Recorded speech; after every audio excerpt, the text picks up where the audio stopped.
I'm Jess Dakotas. And I'm Nick Colziel. Welcome to That Sounds Terrifying, the podcast where we share terrifying stories, we share listener experiences, and we visit virtually some of the most haunted places in the United States and the world.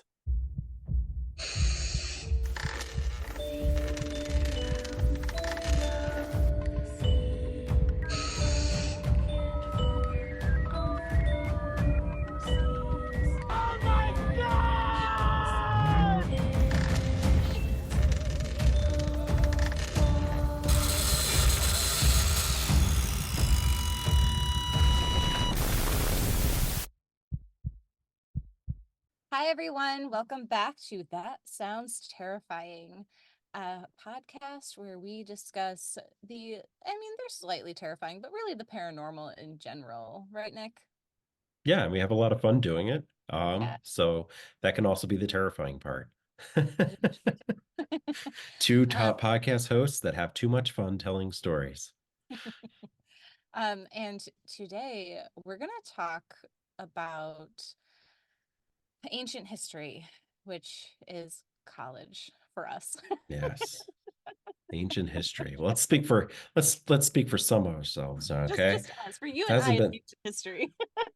I don't well, maybe it doesn't count for me because I am doing my EDD and I really never left college. So That's true. You work in it's true. academia.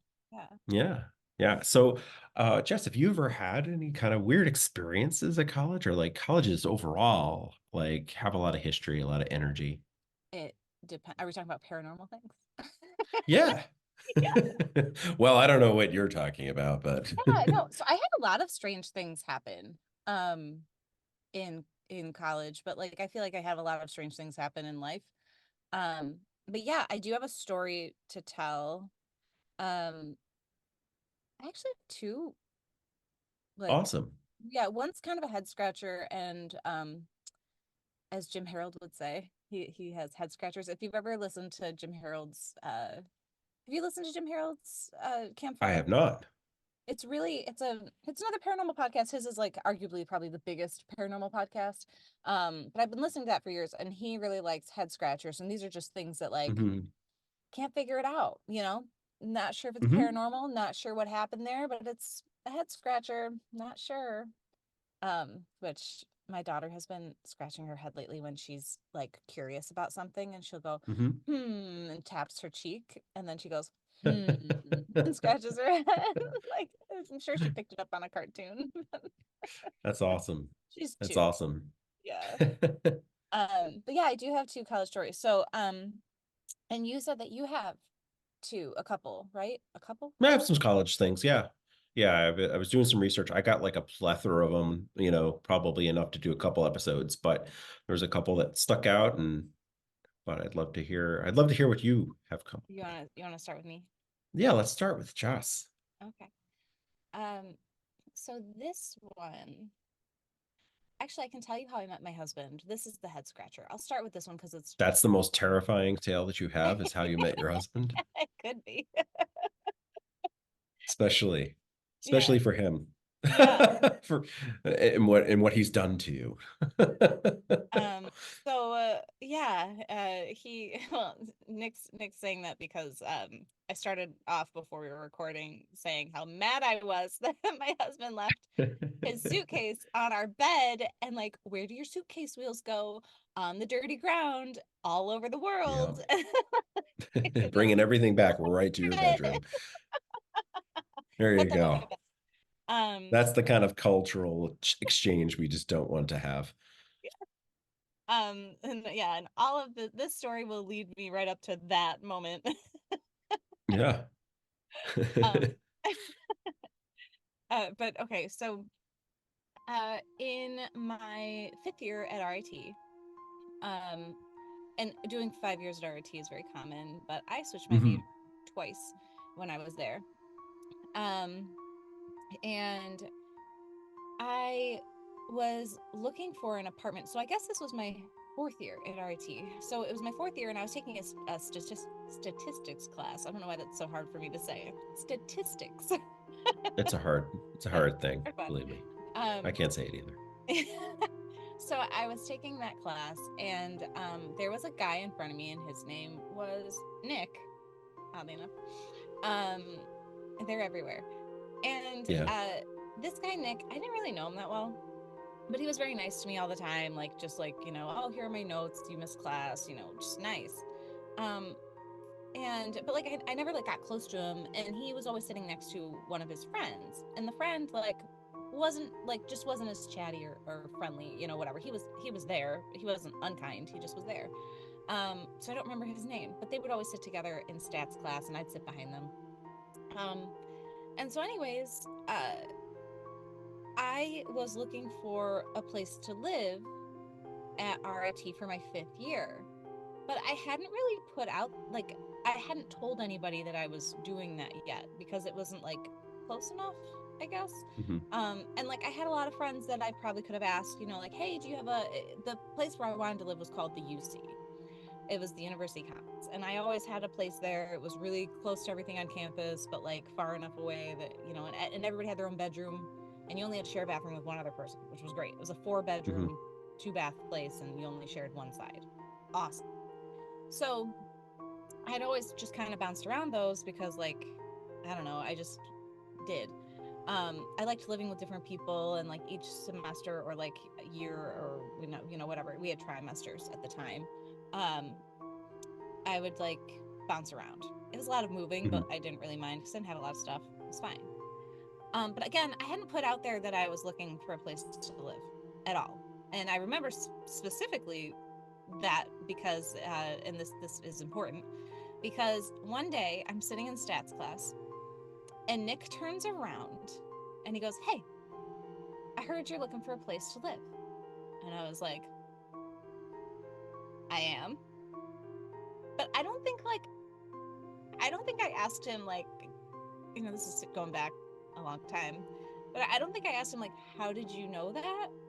I don't know Hmm. why. I think I was like, yeah. And he said, in the UC, right? In UC? And I was like, yes. Where is this going? Um, and he was like, I thought he was going to ask me to live in his UC, like with him and like his friend, because I knew that they were roommates. And he was like, well, me and my friend are graduating at the end of this year, and our spots are going to be open. We already gave one away, but do you want the other one? Because you can have my spot.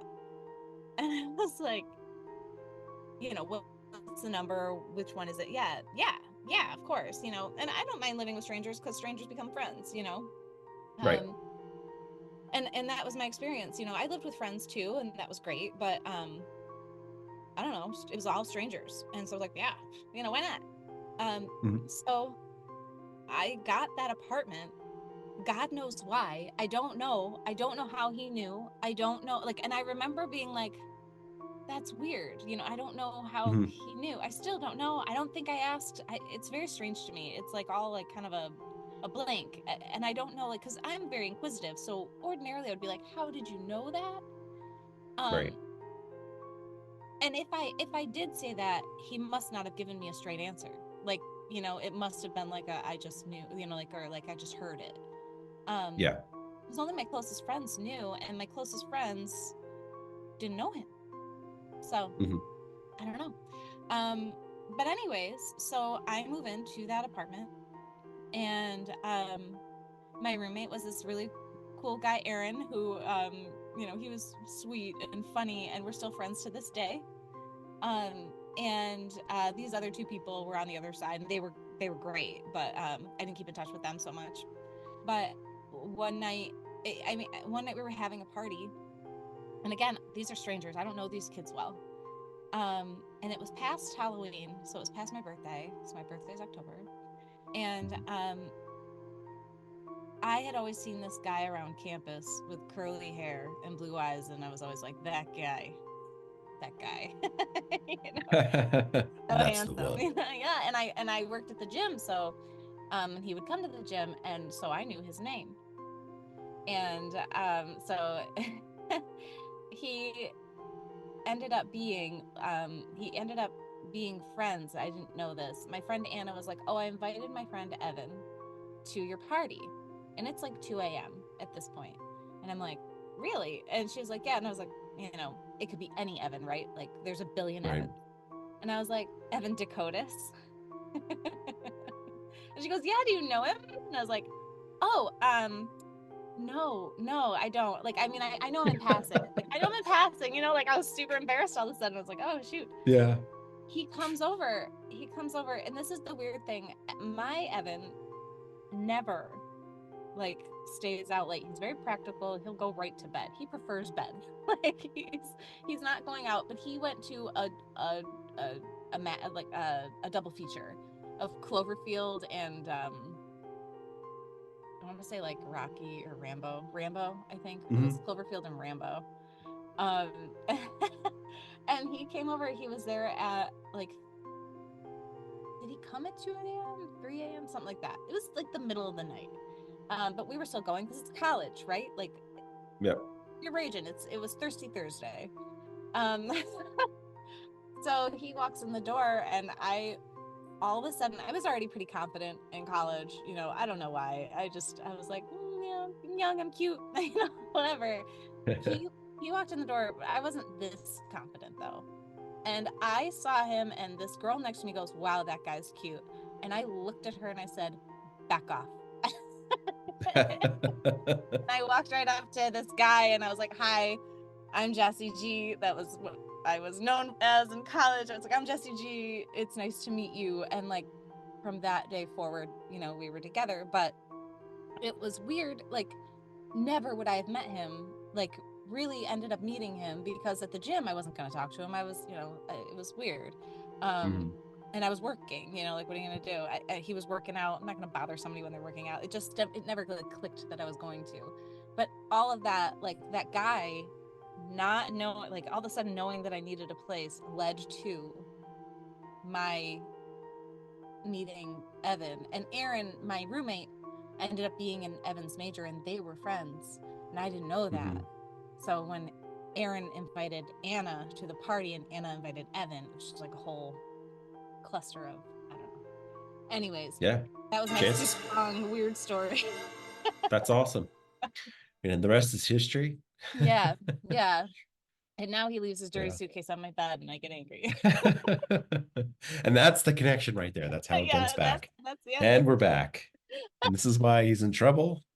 And yeah, awesome. And you blame that girl all the way back there for yeah, not now I gotta taking call Anna and be like, initiative. this is your You know, fault. No. you should have just punched me and took that guy. Yeah. That other Well, girl. that is creepy. And yeah, I mean, like, so college is like we were starting off with, like, there's a lot of history there. There's a lot of, energy and things going on. And like, so, and there's a lot of folklore, right? And a lot of times that's what helps, like, kind of increase that energy and the stories continue. And then you find, they get passed down, verbally, right? So I went to Fredonia, and I ended up working in a hall called Igo Hall. And there was a young man that unfortunately lost his life. And the hall was called, I think, Building E, originally when it was being constructed. And in honor of that student, they renamed it Igo Hall. So after James Robert Igo. And so there was a lot of lore around that building, like things creepy happening, anything that sort of like it was the ghost of Jimmy Igo. And so I remember going through college and then getting my, hearing all those stories. And then when I became an RHD, that was the hall that I got, was Igo Hall. So um going into that, like, I never really had any kind of the experiences that people talked about. So they talked about slamming doors and TV channels changing, all those different things. The elevators kind of messing around and stuff. But so what it turns out, though, like, Jimmy's never stepped foot in that building. So, like, how does his energy get dropped there? How does that kind of happen, right? What are these ghost stories that you're hearing? I think that goes back to kind of what I was saying originally. There's this, this folklore, these stories that kind of get developed over time. And I even heard another kind of tale that a construction worker passed away while, like, putting the building up, that he accidentally cut into a main power line or something crazy like that. Because one of the things that I used to hear, and was actually the first thing that I kind of sort of pseudo experienced when I was there, because as a hall director, you move in before all the other residents. Yeah. It's very quiet. No one's in the building, kind of a thing, was the scratching in the walls. And that was the big thing about the construction workers got buried into the walls, that kind of story. So, um, You have to be in college you to get it. know, so while I was researching all these things, I was looking at, and thinking about it from that, lens as well. I even went back to SUNY Cortland, where is another place I worked, and I kind of touched base with a few RAs because I knew there was some kind of folklore, well, some scary stories that people had told me. And one of the people that I thought I was going to have on the show, I'm like, oh, this is going to be great. I remember this story he told us, and it has to do with a girl named Elizabeth who was in the Cheney building, and she was allegedly haunting everyone, and she had really long curly like red hair, and there were stories about like, after the thing happened, people found like red hair, right? So it was really creepy. And how did she end up there? Well, it was said that her boyfriend and her got in a huge fight, and they had these long stairways that came down from the fourth floor, and that she got pushed over the stairway and she ended up falling to her death, which Oh, again, like the same thing, there's no evidence of that ever happening that we could find out. And then lo and behold, I talked to that RA, and he's like, oh yeah, he's like, I heard that story, I was telling it, but then I found out it wasn't true because she never existed, kind of a thing. So there's a lot of those kinds of stories, and in the the college life, and but then there's also some truth to things. So one of the really short ones I'm going to kind of just tell you a little quick about is about Wells College. Are you aware of Wells and where that is? no, go ahead and tell our listeners just because. So Wells is a college out in kind of the Aurora, kind of central New York area. It was predominantly a women's college. So one of the things, the history here, so they say like sites of mass death are often plagued with stories about ghosts. And one harsh winter, the campus was hit with an influenza epidemic, and the weather was really too bad to leave. So there was a hospital quarantine set up in place in the fourth floor of like the Wells main building.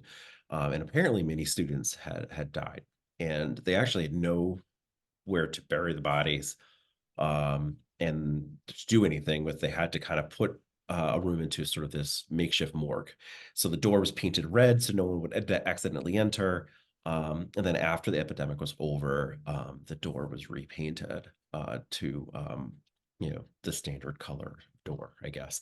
And apparently the red door kept on bleeding through. So that paint color kept coming back in, and they would repaint it, and it would just bleed back through.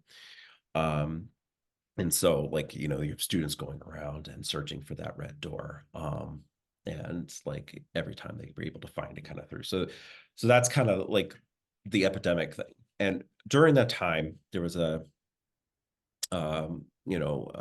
during that epidemic, one of the rooms was on the fourth floor of Maine, and it was being used as the infirmary. And so there was a room facing towards another hall called Morgan Hall, and it was formerly room 305. But during the renovations in the summer, it was split into two rooms, one which had like an easterly of two, like what they called eyebrow windows. And one woman that was confined in there actually had cholera, and but was visited regularly by her fiance, but he couldn't obviously go in and visit her. So he went in the building across in Morgan and looked out the window, and they would wave to each other. And she couldn't go out, he couldn't go in. So he would every day go to the top floor of Morgan and wave across in the window of Maine. And he happened to be in his usual place there in Morgan when a terrible fire caught out. And he actually watched as his sweetheart was, consumed by the flames. Oh gosh. So many people have lived in those rooms afterwards and have reported seeing this ghostly girl waving From Maine or from Maine. Yeah. from yeah. So that's one story from Wells that like kind of has a sort of a personal connection to me because I knew people that went to Wells. Yeah. And then, so what do you think about that? What do you think about That what I like just talked about? is that like a proven thing? Like It's on their college website. like there's stories related to the, influenza and these things being this rich history of the college, like, people being sick and kept Yeah. there. So Interesting. The red door thing is interesting because I see a lot of houses. Um, yeah. and there have been so many times, actually, like the railing is what I think of most recently, but like I've seen railings that were either stained brown or red or something, and then somebody goes and paints it white without sanding it down like well enough, Yeah. and it will bleed through it. And it could be like you could repaint it white again and then the red bleeds through or the stain bleeds through. I don't know what the chemical makeup of that is, but for Yeah. whatever reason, it does happen. And like, it is kind of spooky, right? Because it's red. Why red? Like, why isn't it the Right. blue or like the green that, like, Yeah. anyway. Why isn't Yeah, I don't know, but there was I mean, like, if you think about it, like stains and finishes have like red undertones, so like the red Yeah. pulls through. Um, but yeah, I don't I mean, like, so yeah, that's totally something that probably was happening quite a bit, but to me it's probably like a scientific like there's probably some Yeah. Oh chemical yeah, yeah. Or the going on. stains. You think about Yeah. stains coming through, or like Yeah. God forbid. I mean, you've dealt with encountering mold, I'm sure, but like that coming through the paint, and even after you paint it over with mold killing paint, it's still Oh, coming through. with the kills, yeah, and glue, Yeah. like wallpaper glue. Like a lot of clients will be like, "Hey, should we take this wallpaper down?" And I'm like, "No." No, don't, just leave it, because if unless you're going to take it down and really get all the glue off, like which is a lot of work, and Yeah. a lot of time and a lot of money, like, then otherwise don't bother. I Just mean, um I come across like, oh, I can tell that this was wallpapered all the time because the glue just bleeds through the paint all the yeah. time. Like it's right there. It's brown. It looks yucky. Um, so unless you like just did it, but then like as soon as the new owner gets into the house, they're gonna have like bleeding walls with glue. I don't know. But yeah, I see that quite a bit. Um, Yeah. yeah, yeah. But yeah, that is spooky. I like the waving, that kind of creeps me out. But it's also kind of Yeah. sad because like if she's looking for her love and he's not there, that's sad. Yeah. Yeah. Yeah, that is sad. And you think about like what even that guy had to go through, like watching, like I'm kind of like when I was reading that, like, why is he standing there watching Why the did he flames and run? like, yeah, like run and try to help or get help, or I'm like, maybe he Yeah. really didn't like her that much. Every day, I'm gonna just wave Yeah, high. I mean, yeah, if you think about it, it's not much to ask, right? yeah, yeah. So, So well, at least he didn't put a wave at her. suitcase on her bed or something like that, because maybe that's how she was trapped there in the beginning. Maybe he figured she was gonna, yeah, exactly. Maybe he figured Yeah, she was like gonna pass anyways. So he was like, you know what, fire, cholera. but yeah, He's jeez. weighing these. All right. Well, hopefully we're not haunted by her later. No, she can hunt you. So, Done. yeah, thanks for that. And then like, so I'm a little bit of the history buff, and we talked a little bit about the Gettysburg battles and Civil War and stuff. And there's actually two stories that I'm going to pull out from Gettysburg. One is pretty short, and the other one's a little bit longer, but both having to do with Gettysburg College in Pennsylvania. So if you're ready for those, we can go to that. Sure. So I love how this one starts. Once upon a late night in Gettysburg, Pennsylvania, two college administrators were about to throw in the towel. They had a long day at the old dorm, and it's one of the few original buildings left on the campus of Gettysburg College. The fourth floor was a busy place with paperwork to file, admissions to check, and records to store. It made for a lot of work, and the women found it easier to get this done after the students have left for the day. So they clocked in some overtime, exchanged for the peace and quiet. However, quitting time had long since arrived.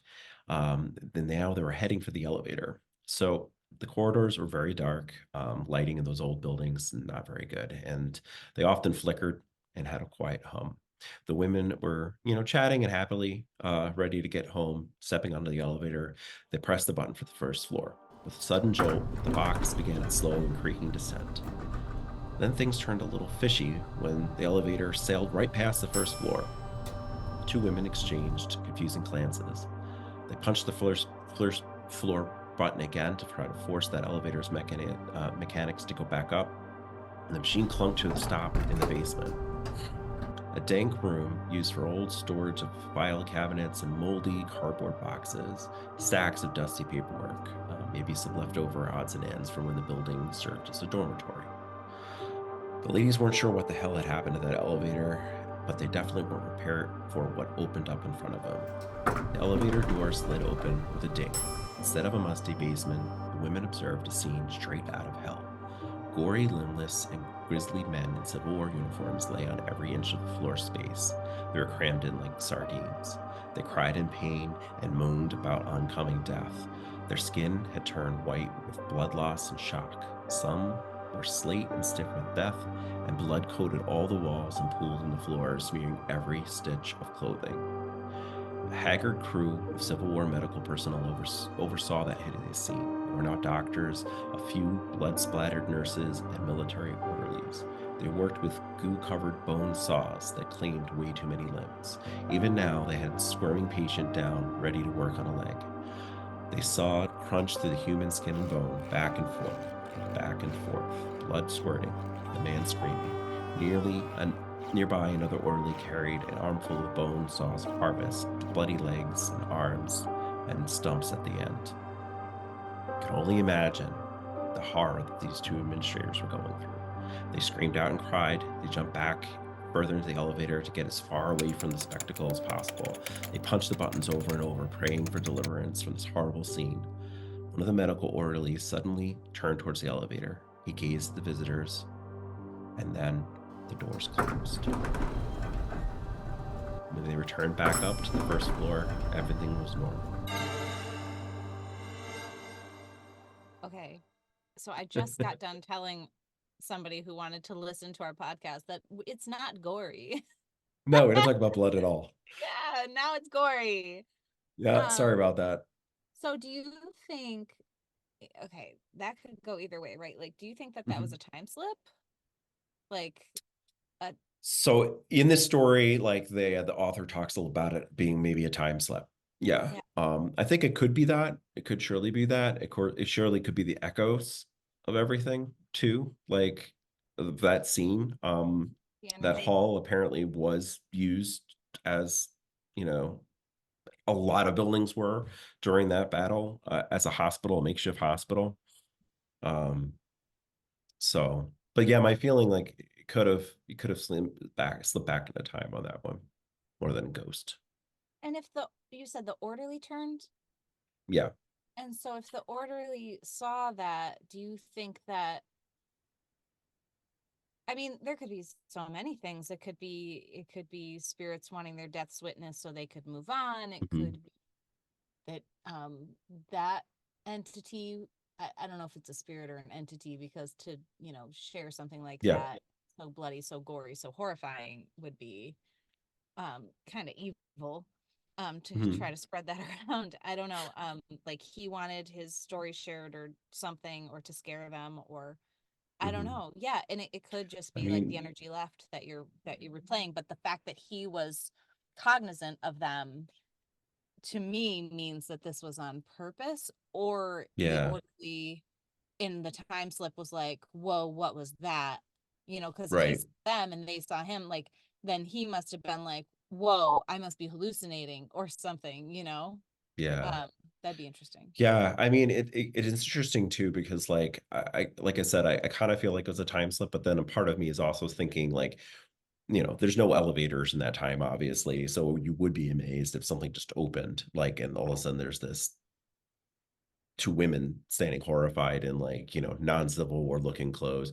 But then the other thing that I kind of feel like is, if that elevator wasn't there, what was there? Like, so maybe he's turning and seeing more soldiers being brought in, and he's just like devastated, like, oh, I can't do this anymore. There's too many as it is.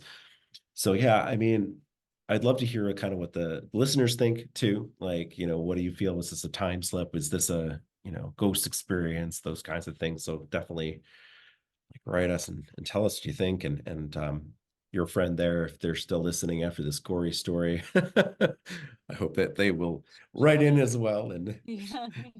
tell us how dare you, Jess, or stick on for maybe the next story that isn't quite as gory. Right.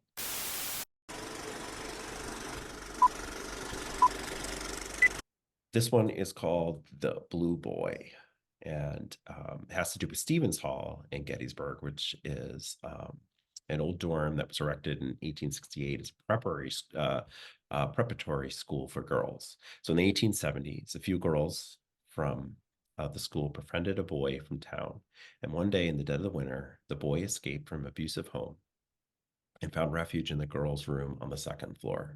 It was a snowy night, and the headmistress had just come around to the rooms to check on the girls before bed.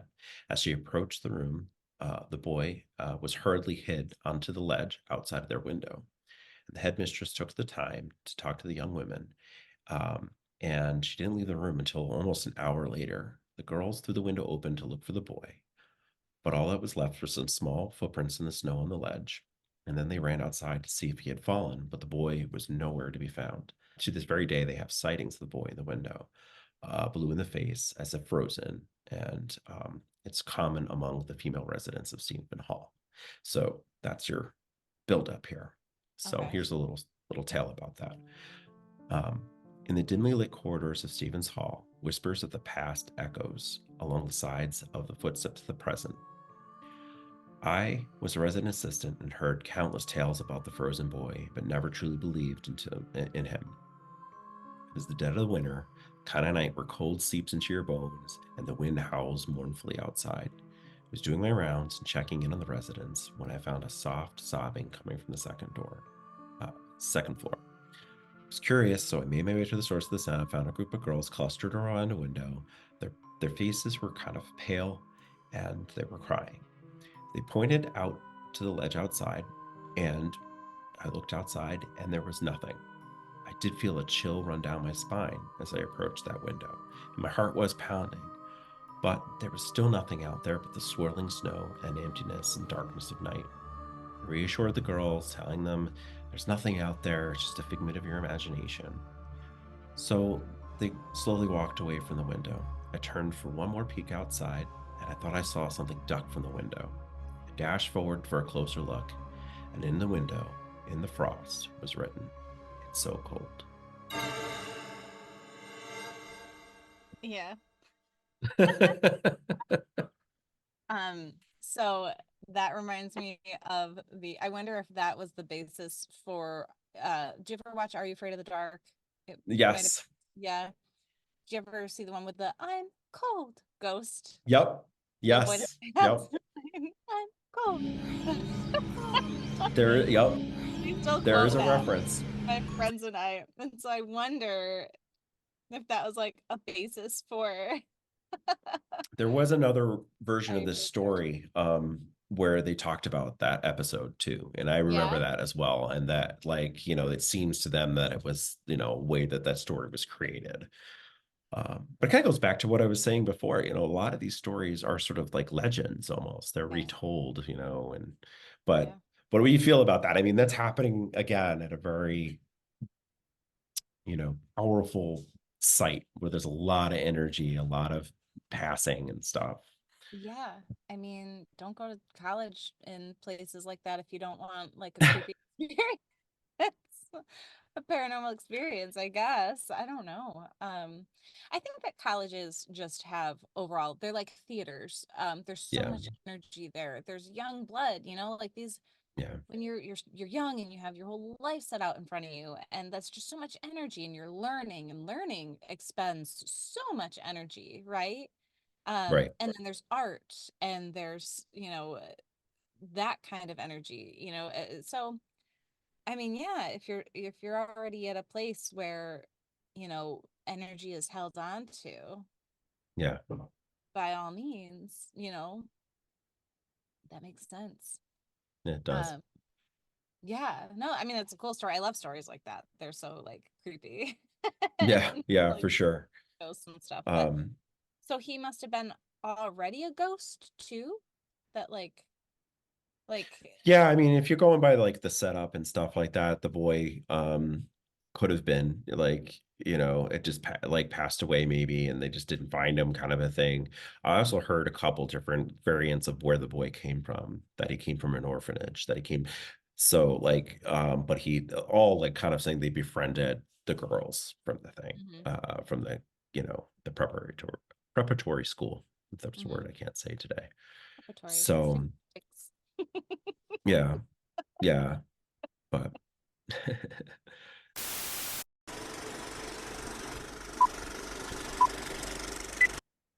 so Jess, I know you have one more story, and I love to hear it. Yeah.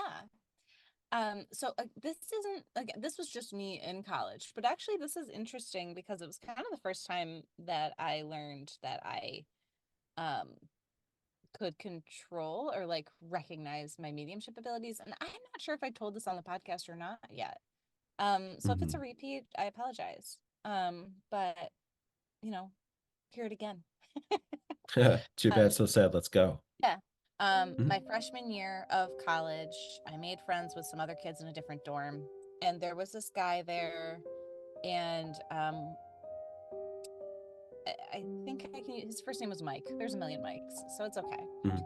Um, there was this guy Mike there, and he was just like this friendly giant. Like he was just like soft, nerdy, sweet. Um, and I remember like the very first thing he said to me was I was helping my friend with a paper because I was really good at writing. I'm still very good at writing, Mhm. but I was helping my friend with a paper that he needed, and we were like kind of copywriting and like editing something. And Mike was sitting there and he said, "So, how many research papers have you written in your life?" Like, I don't know, Mike. A lot, like he was kind of shooting a shot at me. Like, it was cute, Yeah. So fast forward a few years, like I like didn't talk to him that much just because like not the same circles. Um, and I think it was 2 years, and I'm dating this guy, and um, it was kind of new. And my parents came, I think it was for my birthday, and they took me to the outlet malls that were just like 40 minutes away from our school. And I was in the false craft store. I don't know why, but I was in the You like false craft crystals? store. Well, no, it's false craft is a porcelain, like a Oh yeah. I'm sorry. I think it's Swarzy. Yeah. Sorry. swords. Oh, Ruin the yeah, and I couldn't story. afford that. No, but I was in the false craft store, and yeah, they're like plates and dishes and things like that. And I was with my parents, so whatever. But I like found myself wandering to the back wall. I don't even know why I like really wanted to go into that store. Like I didn't need dishes or whatever. I was a college student. What am I gonna do with Hmm. false craft? Anyways, so I'm at the back and I see these shot glasses, and they're in a triangle for billiards. Each shot glass was a billiard ball, and I was like, I like got overwhelmed with the sense of how cool these shot glasses were, and I like out of nowhere, I'm like, whoa, these are the coolest shot glasses I have ever seen, and like, and then I like stopped myself, and I'm like, no, they're not. I was like, these are not the coolest things I've ever seen. Like, they're just shot glasses in billiard ball. Like, it's cool, but it's not something I'm gonna be like, oh my god, I'm gonna buy these. Um, and then and then and then I went back and I'm like, yes, you are. You are gonna buy these. You want to buy these. You want to buy these, and you're gonna buy them for your boyfriend. And I was like, no, I'm not. That's weird. Like, why would I do that? But like, I'm literally fighting with myself in my head, like back and forth, back and forth. And I'm like, it was the weirdest thing I'd ever experienced. Like, I just could not get. I was having a conversation with myself in my head like a psycho. Like, I had issues. I didn't know what was happening, and This then I was explains a kind lot. of, I know, right? Well, I was, like I, I, I was with family, and that does stress me out. But like, I was just like, I don't know what's happening, but I was like, you know what? I'm gonna see how much these are because they're on the sale rack, over here. And if they're like inexpensive enough, I'll buy them for my boyfriend because, like, why not? So I get up to the register and there's $6. And I was like, wow, like that's amazing. Yeah, of course I'll buy, you know, 9 shot glasses in a triangle, like in like it's an actual billiard triangle, you know, Mm. for $9. Why the hell not? That's amazing. Again, I'm fighting with myself the entire ride back to school and to my boyfriend. I was like, these are so dumb. I'm not going to give them to him. He's going to think they're stupid. And then I was like, no, I'm going to give it to him because, like, so he'll know I'm thinking of him. No, don't. These are so dumb. Like, but not. So I get back and I'm like, hey, I'm home. You know, how are you? And he's really sad. And he was like, hey, um, I'm not okay. And I was like, oh God, you know what happened? And he looked at me and he said, did you get the email from school? And I said, no, I've been gone all day. And this was before smartphones, so I didn't. Hmm. There was no access to that. He said, my friend Mike died. And I was like, Mike? And he was like, Big Mike, you know, Mike. Like, we called him Big Mike. And I was like, no, what? And he was like, yeah, Big Mike died. And, you know, like we laid there for a while and he was sad and you know, I was comforting him and it was a while. And then, you know, I I said, hey, um, I got you something today. You know, like I remembered the billiard thing with Hmm. shot glasses, and I was like, I got you something today. I was thinking of you. Um, and I said, I was fighting with myself over and over as to whether I was going to give these to you. I don't know why. I was like, I mean, I guess they're kind of cool, but I don't know. And like, I explained the whole situation about like how I was like, I don't know. Um, and I mean, like, I guess I was a bad girlfriend because I didn't know all the classes that my boyfriend was taking. And this is not my husband, by the way. This was before I met my husband, years before. Hmm. And and I just didn't know what classes he was taking. He was a software engineer, like you're taking scientific things, you know, whatever. um, and I handed him the billiards, and he said, "Why did you get me these?" And I was like, I just told you. Like, I don't know. I just was thinking of you. And he said, the last place I saw Mike was in billiards class.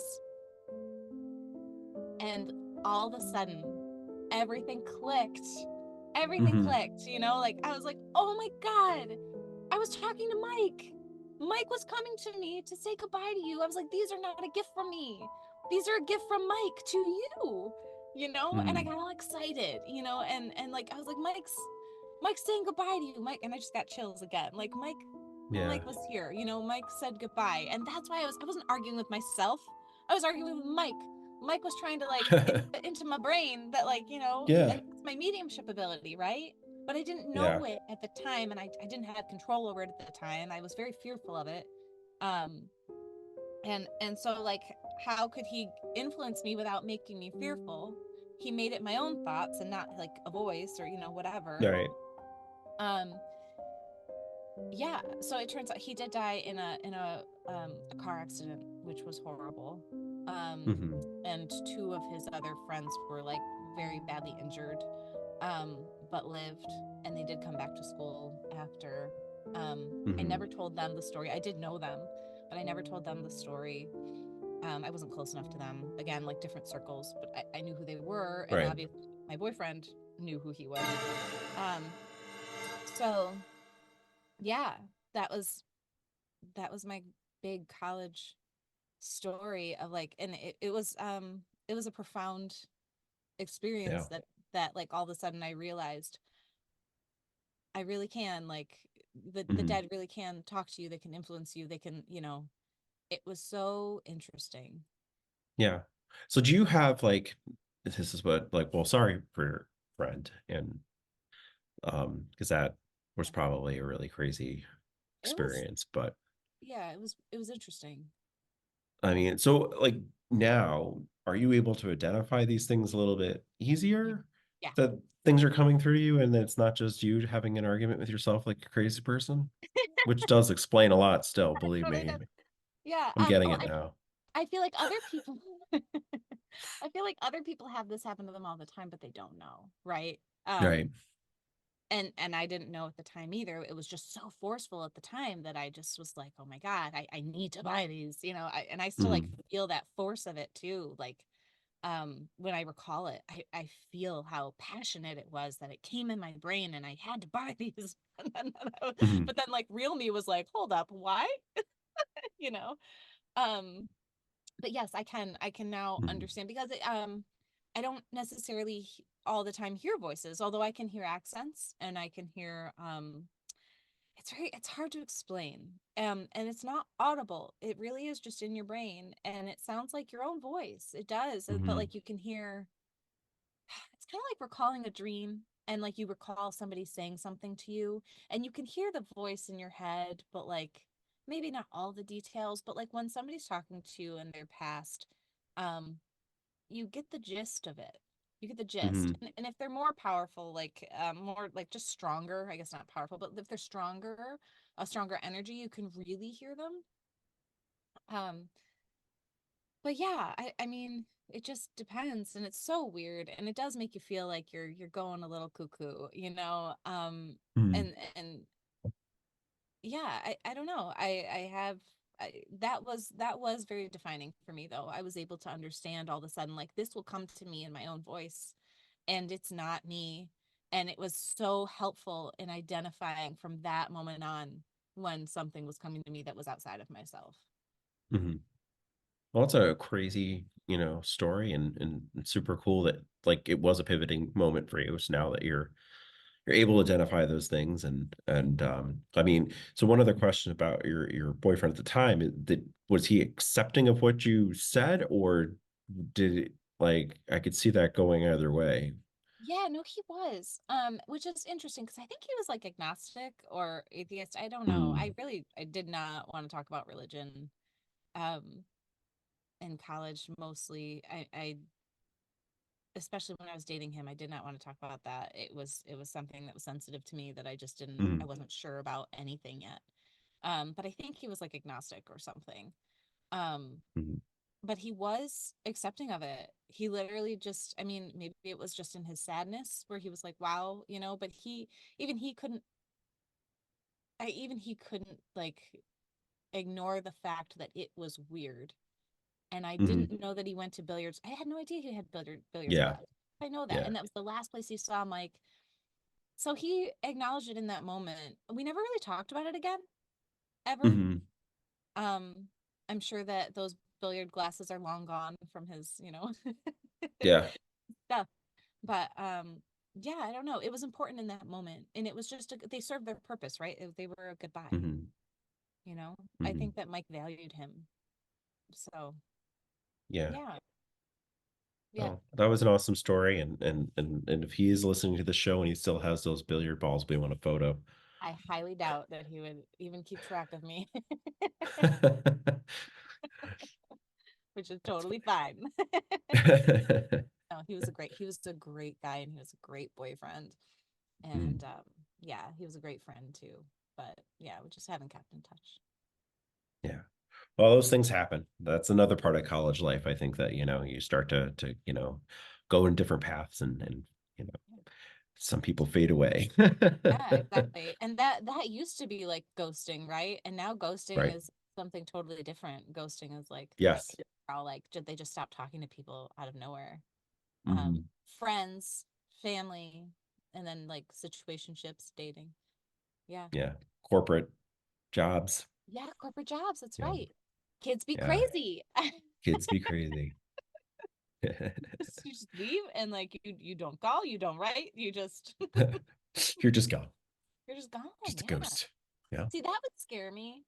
Like I've always been a sensitive person, but like my brain always goes to like you're dead in a ditch, like you're dead in a ditch, Mhm. and I would be terrified that something bad happened to somebody, like Oh if they yeah. stop talking to you, Yeah. I can totally you relate to work. that. Yeah, yeah. If you Like didn't go because to work, I post jobs and then do things like for interns and stuff like that, and then like I'll write them back after they wrote me something, or we'll like extend an interview or whatever, and then you don't hear anything. I'm like, oh my God, what they're happened to dead. this kid? And they're fine. They're absolutely fine. They're just not talking to you anymore because they found something better. and not for nothing, but corporations have been doing that for years. You Yeah. send in a resume, gets accepted, you go for an interview, and then you never hear about the job Right. again. The company ghosts you, Yeah. right? So now Yeah. the companies and corporations are getting a little taste of their own medicine, and they're like, no, I don't like Right. that. You know. Yeah. Yeah. But I mean, if somebody comes in for an interview, in my opinion, they took the time. If they didn't get the job, you owe them a thank you for coming in. Unfortunately, we went with somebody Sure. else whose skills and background qualified a little bit better than yours. That's it. That's it. Yeah. You know, you took the Yeah. time, but like all these companies were just like ghost, silent, whatever. So maybe people finally just started taking a cue on a personal level, and they were like, well, if it's good enough for whoever, it's good. Procter and Gamble, it's good enough for me. I don't know. I never interviewed Procter and Gamble, but Yeah. you know what I'm saying. Neither have I, and I never probably will. So, No, never. No. well, thanks, Jess.